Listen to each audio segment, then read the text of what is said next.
My name is Sabrina Pratt, and I am a professional life coach. I have been working in transformation for almost a decade, and I've been teaching improv, theater, performing arts. I'm also an acting coach for over 20 years. And what's got me coming online and making a video today? Well, I'll tell you what.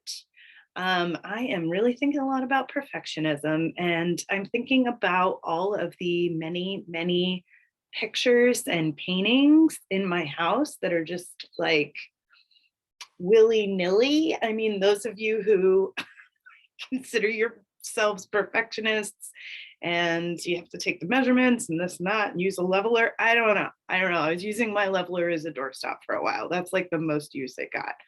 I used it for a ruler for a little while too, which is totally ironic because the lines that I draw are very crooked and I could have just freehanded that. So, okay, so here's what's got me thinking about this. I have been thinking about how much perfectionism keeps people out of action. And I, Sabrina Pratt, totally have my stuff that keeps me out of action. Um, the thing that keeps me out of action is like, nah, I'll do it later. Or like, that's going to be half-assed and sloppy, so why do it anyway? Blah, blah, blah. It's not going to turn out good, so blah. It's just perfectionism is not one of the things that jams my gears. Um, so, so yeah, so what the heck makes me want to talk about it? I think what's really on my mind right now is I was kind of thinking about imposter syndrome and thinking about making these videos and starting a YouTube channel. Like I packed a suitcase full of different clothes and different earrings. So it kind of looked like I was recording on different days, but I'm going to make like 5 videos today. I'm going to put them all online. I'm just going to do it, and I'm going to do it all in one take. So I'm not like gonna press stop and go back and do this one over. This is all the shebang. Actually, I just had to check to make sure I was recording. That is something that I would do. I would sit in a side room of my sweet little office studio space, and I would talk to my computer and not record. But you know what? I am recording and actually do have something to say. What I wanted to say is that I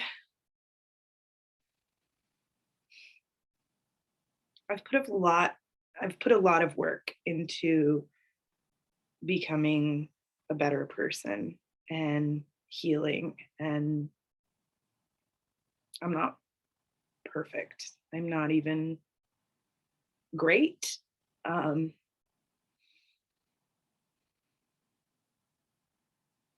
I felt like that was a lie just now because I actually do think I'm pretty great. I hope you think you're pretty great too, by the way. People are pretty great. I don't know. Have you seen us? We're awesome. We do all kind of weird shit. No,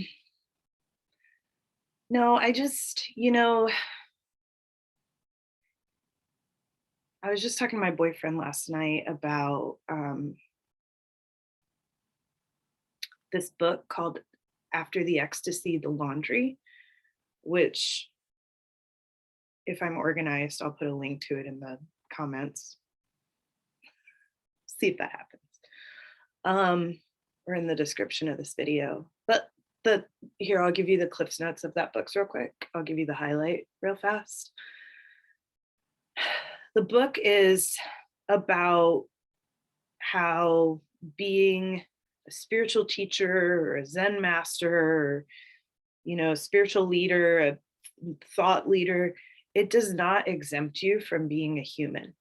So you can be a person who gets up on stage and shares this brilliant message that really inspires other people, and go home and your marriage is falling apart, or your house is a mess, or whatever. one thing that's kept me quiet for a long time is because I live with myself. I live inside my own brain. I know my thoughts. I see how often I'm a, you know, bitch and line at a store, or I'm shitty, or I like pop off or say some crap or put my foot in my mouth. Oh my God, like 90 times a day. And I think what right do I have to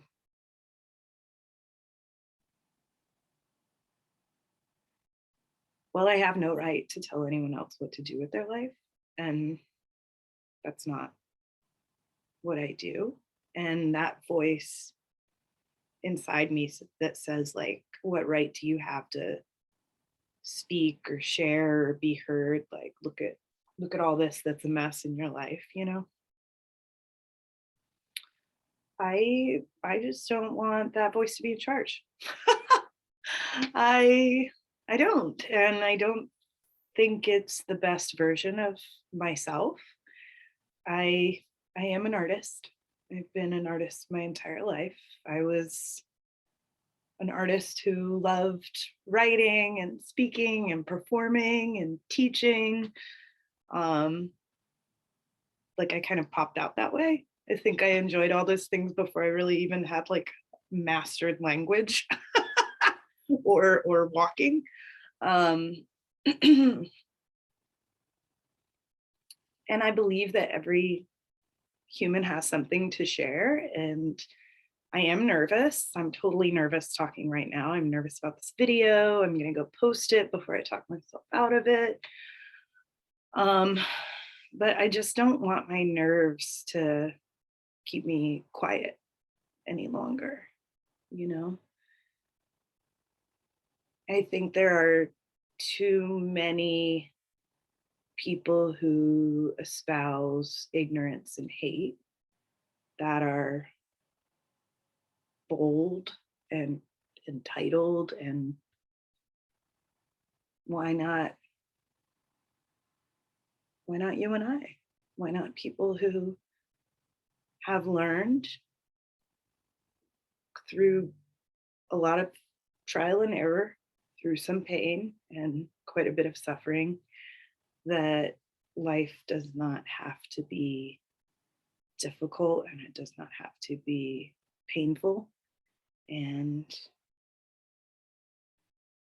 I don't know, I used to roll my eyes when I first was sitting in some spiritual circles. I would roll my I remember like being in this meditation group one time, and this woman said, you know, and let us all hold hands and acknowledge that love is the greatest force on earth. And I was like, well, this woman hasn't been attacked or held physically down, or she hasn't,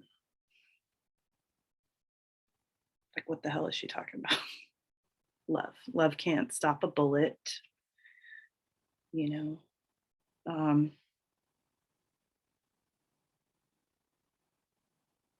And that was at a time in my life when I was very deep in my own pain